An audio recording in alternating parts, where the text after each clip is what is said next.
Utiliser le réseau Wi-Fi de sa box internet est très pratique pour connecter tous ces équipements à la maison. Mais justement, aujourd'hui nous en avons de plus en plus chez nous connectés à notre box internet en Wi-Fi. Et qui dit plus d'équipements, dit beaucoup plus gourmand. Et prive souvent l'équipement principal qui a le plus besoin de débit. Télé par internet, console de jeu, etc., etc., etc. Parfois, le Wi-Fi peut être même capricieux en vous donnant une toute petite barre de rien du tout et vous offre une connexion horriblement lente. Dégueulasse. C'est qu'elles sont chiantes, ces petites bêtes. Mais alors, comment se sortir de tout ça et régler ce problème de Wi-Fi de bas étage qui peine à vous ouvrir une page internet? Bah, démerdez-vous, j'ai envie de dire. Haha, vous l'avez pas vu venir celle-là. Salut mes geekos, c'est l'enfer et aujourd'hui on va voir comment améliorer votre connexion internet en Wi-Fi. Allez, balance le générique mon petit Pat, on a du boulot.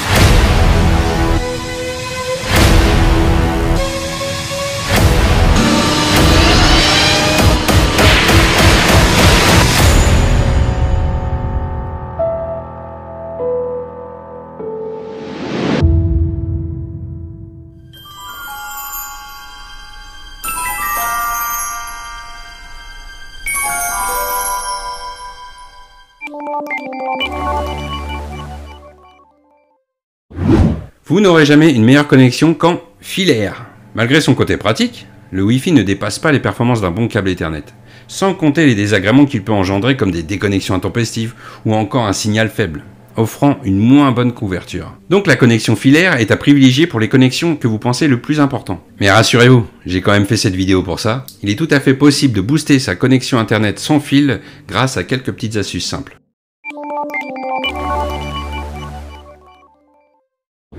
Rangé dans un meuble pour pas faire tache dans sa déco contemporaine, mis dans un coin lugubre de sa cave ou de sa penderie, la box internet est très souvent placée au mauvais endroit, empêchant ainsi la bonne propagation des ondes Wi-Fi.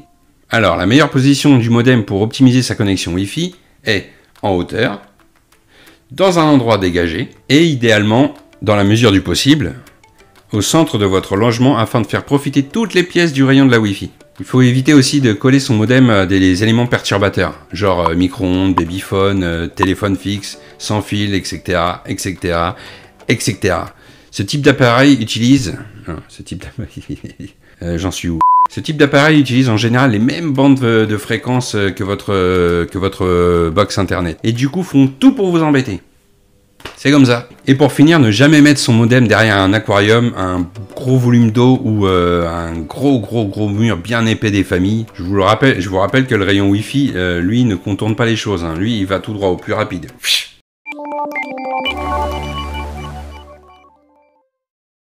Il est important de sécuriser son réseau Wi-Fi pour éviter à des petits malins de l'utiliser dans votre dos. Et oui, ça existe. Oui. Pour protéger votre connexion Wi-Fi à la maison, connectez-vous au panneau de configuration de votre box accessible aux adresses d'Orange, Free, SFR, Bouygues, etc.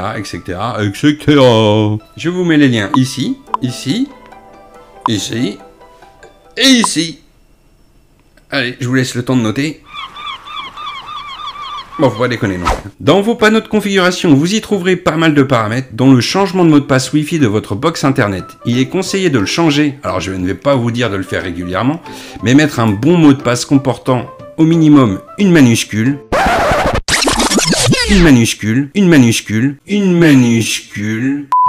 un chiffre et une ponctuation. Ça va démotiver certains profiteurs qui aimeraient partager votre Wi-Fi avec eux. Vous avez aussi la possibilité de désactiver la visibilité de votre réseau à tous les utilisateurs. Mais ça risque d'embêter un peu vos amis qui viennent chez vous et qui veulent se connecter, quoi. Après, c'est un choix, on est prêteur ou on l'est pas.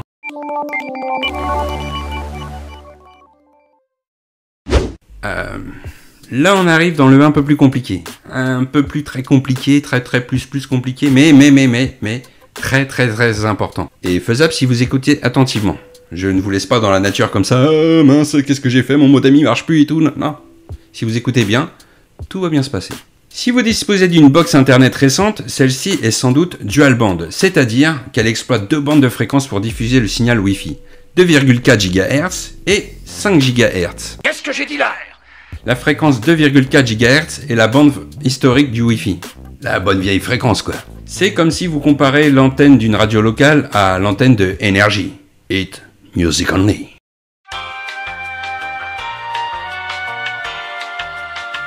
Malheureusement, elle est loin d'avoir des performances tip-top, car elle risque surtout, si vous avez des voisins, de chevaucher avec les autres réseaux ou d'être perturbé par des appareils qui peuvent réduire sa bande passante. Des petits inconvénients dont pâtit moins la bande 5 GHz, qui est donc à privilégier, d'autant que ses capacités en termes de débit sont plus élevées. Par défaut, les box émettent simultané sur les deux bandes, et les ordinateurs, smartphones et autres tablettes se connectent à l'une des deux, et pas forcément la meilleure. Sauf sur les box les plus récentes permettant le band steering.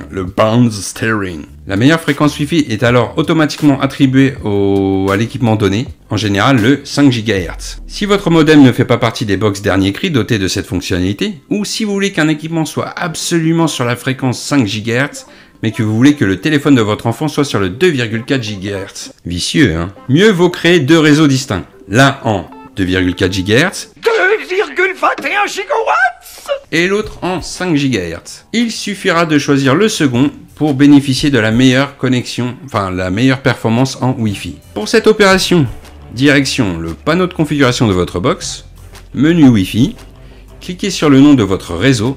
Normalement, vous y trouverez un onglet écrit SSID différent pour 5 GHz.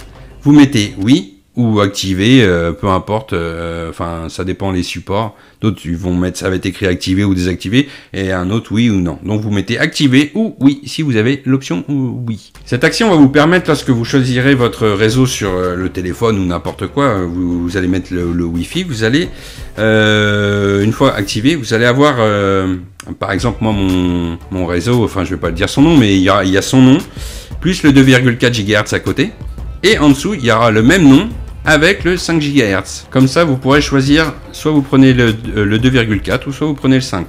Et je vais vous expliquer pourquoi c'est très important. De nombreux équipements peuvent être connectés à votre réseau Wi-Fi. Ordinateur, console de jeu, smartphone, tablette, TV, montre connectée, imprimante, appareil électroménager, et il y en a plein d'autres encore. Si votre débit est limité et que tous ces appareils utilisent le réseau en même temps, cela aura forcément un impact sur la rapidité de votre connexion internet Wi-Fi à la maison. C'est un cas extrême, mais gardez à l'esprit par exemple que certains d'entre eux effectuent régulièrement des mises à jour. Il se peut donc que ces terminaux sollicitent le réseau même lorsque vous ne les utilisez pas. D'autre part, quand plusieurs de ces appareils communiquent en même temps sur un même réseau Wi-Fi, ils transmettent et reçoivent des données à tour de rôle. Si l'un d'entre eux est éloigné de la box et bénéficie donc d'un débit plus faible, il pénalisera aussi le terminal le plus proche. Donc le conseil que je peux vous donner, c'est de mettre tous vos appareils les plus importants sur le réseau 5 GHz qui sera indiqué quand vous allez faire la recherche du réseau, ça sera marqué 5 GHz. Et les appareils les moins importants, ceux qui même, à la limite même ceux qui demandent moins de débit quoi, vous les mettez sur le 2,4 GHz. Désolé. J'ai ma machine à laver qui s'emballe. Bref, cela évitera de plomber les performances du réseau le plus puissant. Pour vous donner un exemple, moi j'ai mis ma TV principale, ma console, mon smartphone et mon ordinateur, même s'il est éloigné de la box, j'ai quand même mis en 5 GHz. Donc ces 4 là, vraiment, je les ai mis en 5 GHz. Et j'ai mis tout ce qui est secondaire pour moi, même si ça ne sera pas pénalisé, comme je vous ai dit. Hein, vous mettez vraiment les trucs secondaires qui ont besoin le moins de débit. Comme par exemple, moi en secondaire, j'ai mis ma télé de la chambre, la tablette des enfants et le CanalSat qui demande vraiment beaucoup moins de débit. Ça va, je vous ai pas perdu ?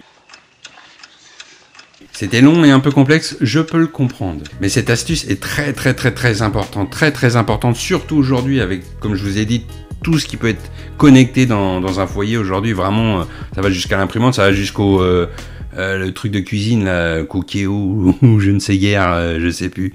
Mais enfin bref, voilà, comme vous le savez, et je pense que voilà, surtout les personnes qui aiment bien un peu tout ce qui est high-tech et tout, il y a beaucoup de choses de connectées. Et je pense que ça, de faire la part des choses, de vraiment séparer les deux antennes, et qui peut créer une autoroute fluide, ça permettra d'avoir des meilleures performances pour votre Wi-Fi. Allez, on retourne au moins complexe.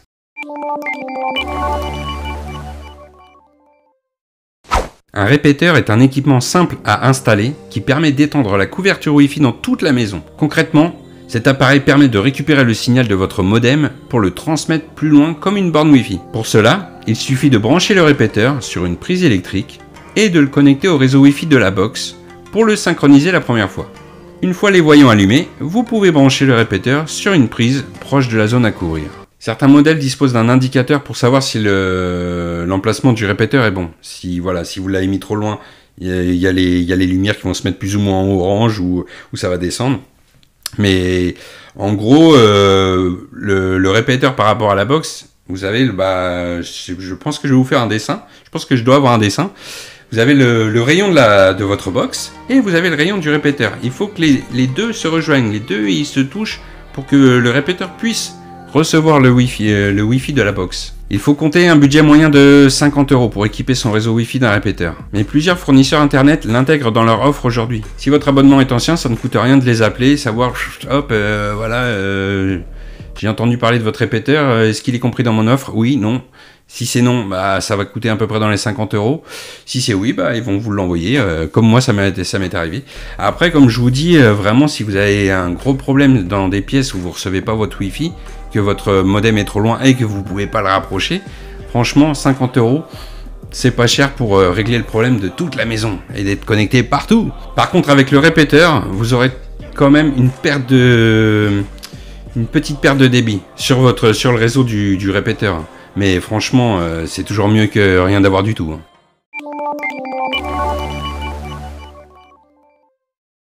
Et enfin, pour booster à coup sûr votre connexion Wi-Fi à la maison, vous pouvez aussi utiliser un routeur Wi-Fi.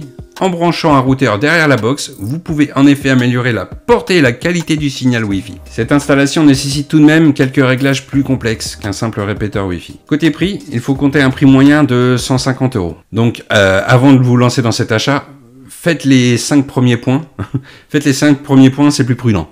Sur les 5 premiers points, vous réglez votre problème et évitez de dépenser 150 balles pour rien. Et voilà, cette vidéo se termine. J'espère que ça va pouvoir vous aider. J'espère que ça va pouvoir améliorer votre débit. Enfin, votre débit, non, ça améliore pas le débit, mais ça améliore, ces solutions-là améliorent le Wi-Fi. Donc j'espère que ça va vous aider. Et si c'est le cas, n'oubliez pas le petit j'aime, comme d'hab, le petit commentaire, et puis si vous voulez d'autres vidéos, abonnez-vous, car j'ai vu que, et c'est pas bien, j'ai vu que vous êtes à peu près 95% à regarder mes vidéos et ne pas être abonné. Vraiment.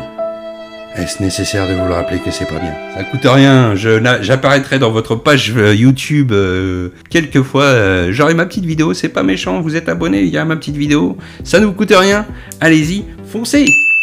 Allez, sur ce, on se retrouve très très vite, et à bientôt pour une prochaine vidéo. Allez! 2,21 gigawatts.